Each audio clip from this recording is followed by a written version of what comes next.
अस्सलाम वालेकुम स्टूडेंट्स, उम्मीद करती हूँ आप सब खैरियत से होंगे।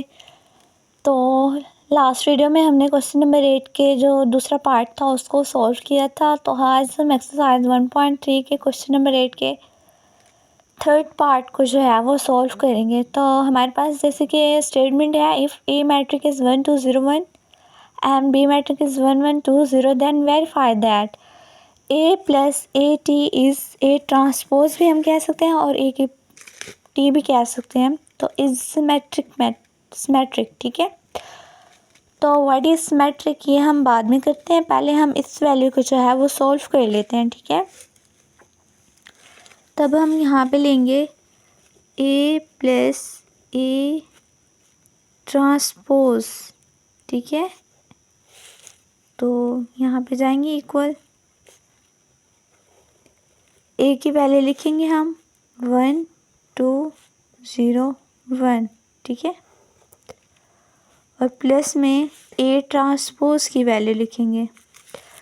तो आप जानते हैं कि जब हम ए का ट्रांसपोज लेंगे तो फिर ये वाली वैल्यूज़ जो हैं यहाँ पे आ जाएंगी। तो 1 1 यहाँ 2 आ जाएगा और यहाँ 0 आ जाएगा। तो ये हमारे पास ए और ये ए ट्रांसपोज की वैल्यू है। तो हम इनको प्लस करेंगे, 1 + 1 2 + 0 0 + 2 1 + 1, ओके। तो अब ये हमारे पास आया है इसका आंसर 2 2 2 एंड 2, ओके। अब हमारा क्वेश्चन है A plus A transpose is symmetric then in, तो हमने जो है 1.3 एक्सरसाइज के पीछे जो हमारे पास डेफिनेशंस दी गई हैं, तो उसके अंदर डेफिनेशन नंबर 8 है सिमेट्रिक मैट्रिक्स। तो जो सिमेट्रिक मैट्रिक्स होता है बेसिकली स्क्वायर मैट्रिक होता है, स्क्वायर मैट्रिक यानी यहाँ से भी 2 हैं, यहाँ से भी 2 हैं, यहाँ से भी 2, यहाँ से भी 2। Basically this is a square matrix. If a square matrix is square symmetric matrix if, अगर वो इक्वल होता है टू इट्स ट्रांसपोज, तो वो उसके ट्रांसपोज के जो इक्वल होता है। मतलब अगर हमने यहाँ पे जो है ए का ट्रांसपोज दिया तो ये इक्वल नहीं है, यहाँ 1 आ रहा है, यहाँ 1 आ रहा है, लेकिन यहाँ 2 आ रहा है, यहाँ 0 आ रहा है।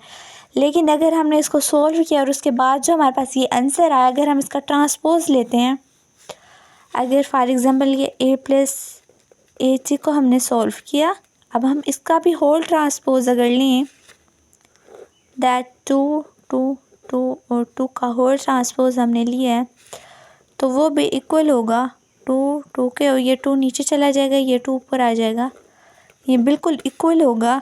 तो मतलब ये हमारे पास सिमेट्रिक मैट्रिक है। मतलब अगर हम इसका कहीं से भी ट्रांसपोज लें, अगर इस ए का ट्रांसपोज ले लें, इस ए का ट्रांसपोज ले लें, इनका होल ट्रांसपोज ले लें, कि होल ट्रांसपोज का भी होल ट्रांसपोज अगर ले लें हम, लेकिन फिर भी ये वैल्यूज़ जो हैं वो चेंज ना हो, ये बिल्कुल रिमेन सेम रहें, तो ऐसे मैट्रिक को हम सिमेट्रिक मैट्रिक कहते हैं। ए प्लस ए का ट्रांसपोज जो है वो एक सिमेट्रिक मैट्रिक है और इसका आंसर जो है ये है, तो that it is a symmetric matric, okay. तो आज हमने क्वेश्चन नंबर 8 एक्सरसाइज 1.3 के क्वेश्चन नंबर 8 का थर्ड पार्ट जो है वो सॉल्व किया, जो कि बहुत ज़्यादा इजी था। इसको हमने इस तरीके से करना था। तो हमें इस वीडियो में हमें पता चल गया कि ए प्लस ए ट्रांसपोज इक्वल है। अगर हम इसका होल ट्रांसपोज लें तब भी ये इक्वल है, और जो हमारे पास वैल्यूज़ आती हैं वो सेम होती हैं। ये बहुत ज़्यादा आसान क्वेश्चन था। तो एक्सरसाइज 1.3 क्वेश्चन नंबर 8 के फोर्थ पार्ट के लिए हमारे चैनल को सब्सक्राइब करें। अगर आपको मेरी वीडियो अच्छी लगी है तो मेरे चैनल को सब्सक्राइब करें और बेल आइकन के बटन को दबाना ना भूलें। तब तक के लिए अल्लाह हाफिज़।